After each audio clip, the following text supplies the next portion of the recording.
സുരേഷ് ഗോപിയെ അട്ടിയോടിച്ച് ആശമാർ. ഇടയ്ക്കിടയ്ക്ക് വന്നു പോകുന്നതല്ലാതെ മറ്റെന്താണ് സുരേഷ് ഗോപി എന്ന കേന്ദ്രമന്ത്രി തന്നത്? ഇങ്ങനെ വന്ന് 2 ഫോട്ടോ എടുത്ത് പോയാൽ പോരാ, പകരം ഉത്തരവുമായിട്ട് വേണം വരാൻ എന്നാണ് ആശമാർ പറഞ്ഞത്. കഴിഞ്ഞ ദിവസം JP നദ്ദ എന്ന കേന്ദ്രമന്ത്രി പാർലമെന്റിൽ ആശമാരുടെ വേതനം വർദ്ധിപ്പിക്കുന്നു എന്ന് പറഞ്ഞിരുന്നു. എന്നാൽ വാക്കാൽ പറഞ്ഞാൽ പോരാ, പകരം ഉത്തരവ് വേണം.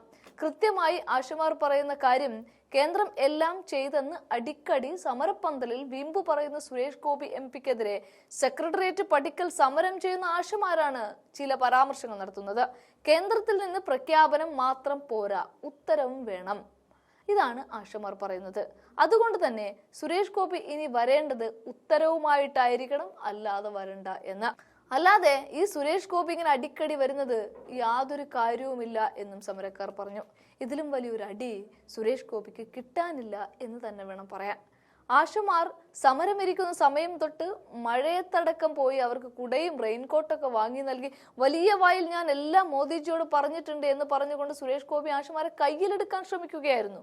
എന്നാൽ കഴിഞ്ഞിടക്ക് പാർലമെന്റിൽ സഭ ചേർന്നപ്പോൾ നെഞ്ചും വിരിച്ചിരിക്കാനല്ലാതെ ഈ വിഷയത്തിൽ ഒന്ന് വാ തുറക്കാൻ സുരേഷ് ഗോപിയെ കൊണ്ട് സാധിച്ചിട്ടില്ല. അതേസമയം ശശി തരൂറും KC വേണുഗോപാലും ഷാഫി പറമ്പിലും അടക്കം കേരളത്തിലെ കോൺഗ്രസ് MP-മാർ ശക്തമായി ഉന്നയിച്ച വിഷയങ്ങളിൽ ഒന്നായിരുന്നു ആശ എന്നുള്ളത്. ഇവിടെ ഒരു ഗംഭീര പ്രസ്താവന തന്നെ ഷാഫി പറമ്പിൽ നടത്തുന്നുണ്ട്. ആശ എന്നാൽ ഹിന്ദിയിലും തമിഴിലും മലയാളത്തിലും എല്ലാം അർത്ഥമാക്കുന്നത് ഹോപ്പ് അഥവാ പ്രതീക്ഷ എന്നാണ്.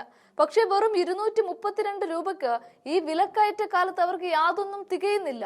അതുകൊണ്ടാണ് അവർ മഴയും വെയിലും കൊണ്ട് സമരമിരിക്കുന്നത്. എന്നാൽ ഓരോ ദിവസവും ഓരോ മണിക്കൂറും കഴിയും തോറും അവരുടെ പ്രതീക്ഷകൾ നഷ്ടപ്പെടുകയാണ്. 14 മണിക്കൂറോളം പണിയെടുക്കുന്നവരാണ് എന്ന് തുടങ്ങി പ്രത്യേക കത്ത് നൽകിക്കൊണ്ടാണ് ഷാഫി ലോക്സഭയിൽ കാര്യങ്ങളെ അക്കമിട്ട് നിരത്തിയത്.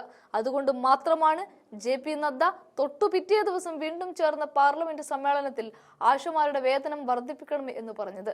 അല്ലാതെ അത് സുരേഷ് ഗോപിയുടെ മിടുക്കാണ് എന്ന് പറയാൻ പറ്റില്ല. കോൺഗ്രസ് MP-മാർ തൊണ്ട കീറിയതിന്റെ ക്രെഡിറ്റ് അടിച്ചെടുക്കുക മാത്രമാണ് സുരേഷ് ഗോപി ചെയ്തത്. അതിലേക്ക് വഴിവെച്ചതോ CPM-ആണ്. കേന്ദ്രം തന്നില്ല എന്ന് കൊട്ടിപ്പാടുമ്പോൾ അടുത്ത നിയമസഭാ തെരഞ്ഞെടുപ്പ് നടക്കാനിരിക്കുന്ന സാഹചര്യത്തെ BJP-ക്ക് മുതലെടുക്കാനുള്ള ഒരു അവസരവും ഒരു കളവുമായി ഇതിനെ മാറ്റി. എന്തായാലും പൊള്ളത്തരങ്ങൾ തിരിച്ചറിഞ്ഞ ആശമാർ ഒടുക്കം സുരേഷ് ഗോപിയോട് ഇനി ഉത്തരവുമായി മാത്രമേ സമരൽ പന്തലിൽ വന്നാൽ മതി, അല്ലാതെ ഫോട്ടോഷൂട്ട് നടത്താൻ വരേണ്ട എന്നാണ് കട്ടായം പറഞ്ഞിരിക്കുന്നത്.